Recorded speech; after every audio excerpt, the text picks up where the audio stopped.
L'agroforesterie, c'est une pratique ancestrale qui vise à faire cohabiter sur une même parcelle soit une culture, soit un élevage, avec des arbres, soit plantés, soit déjà existants. On a planté les arbres en 2022, on a planté 700 arbres. 300 arbres, c'est des rogers pour faire des alignements d'arbres au milieu de la parcelle, et 300 autres arbres, c'est des arbustes pour faire une haie tout autour de la parcelle. L'idée, c'est de faire une plantation sur mesure adaptée aux caractéristiques de mon élevage. La motivation principale qui m'a amené à planter les arbres, c'est d'améliorer le bien-être animal sur mon élevage. Ils vont être attirés par l'homme et ça va leur permettre d'explorer tout le parcours. On sait aussi que les arbres sont un habitat naturel pour tous les insectes. J'ai amélioré la biodiversité de ma parcelle. Et c'est dans ce sens que j'ai installé 10 ruches 2 ans après avoir planté les arbres. On sait aussi que le poulet a besoin d'être rassuré pour bien explorer le parcours. Le fait d'avoir mis une haie tout le tour de ma parcelle, les poulets visualisent leurs limites et explorent plus facilement tout le parcours. L'idée, c'est que Maïs Adour nous accompagne dans toute la constitution du projet. Ça permet de rassurer et de ne pas faire n'importe quoi.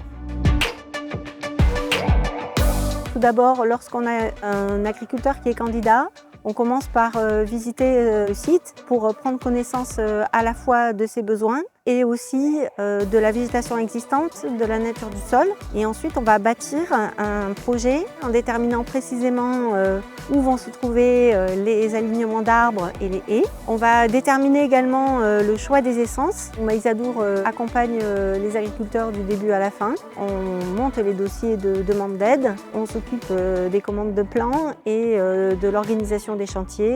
Depuis 2020, nous effectuons une douzaine de projets par an. On arrive à une soixantaine de projets aujourd'hui. Et donc, si vous êtes intéressé, vous avez un contact, c'est votre conseiller.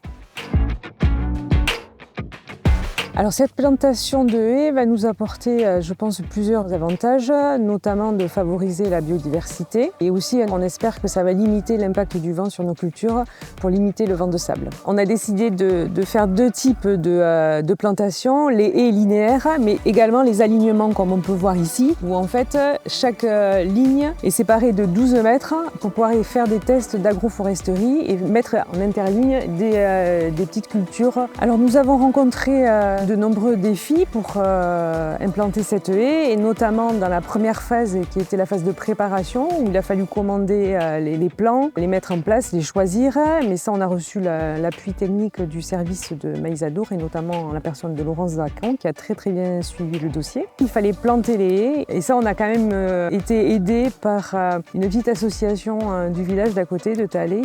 En fait c'est les membres d'un jardin partagé et c'était très sympa et je pense que sans eux on n'aurait pas fait aussi vite. Et maintenant, je pense que la 3e phase, ça va être l'entretien de la haie, mais pour le moment, elle vient tout juste d'être plantée, il y a à peine 2 mois, donc on verra ça pour la suite.